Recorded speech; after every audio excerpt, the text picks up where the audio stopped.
खोलिब human मृत्यु रहस्य कारण जेते दिन गड़ी गड़ी चली विवाद मध्य सेतिकी ह्यूमान मृत्यु को नहीं बढ़ी बढ़ी चली कंठशिल्पी ह्यूमान सागर को मृत्यु को नहीं ये चर्चाटी जोरदार होउछि ता सहित ह्यूमान को मैनेजर दिनेश प्रशांत को अड़ुआ मध्य बढ़ी बढ़ी चली कारण बलांगीर जो अभियोग होता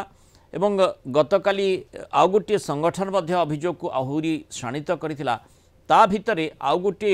बड़ अभियोग मध्य सामना को आसी मधुपाटना थाना रे कटक मधुपाटना थानार द्वारस्थ होइछंती ओडिया चलचित्र निर्देशक जीतू राउत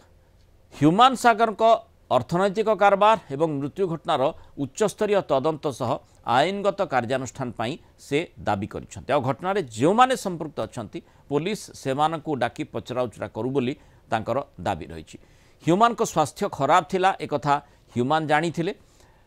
हेले तांकर इच्छा नथिबा सत्वे काहेकि स्टेज शो करिबा पई तांको बाध्य करा जाउथला ता तदंत परिसर भुक्त हेउ बोली जीतू राउतंकर मत रहुछि एवं सेही आधार रे से अभियोग आनिछंती अर्थात धीरे धीरे ह्यूमान सागरंकर जो दुई जन परिचालक रहिथिले दिनेश एवं प्रशांत बेहरा उभयंकर अड़ुआ निश्चय बढ़ी बढ़ी चली कारण गोटे पर गोटे मामला सामना को आसुची।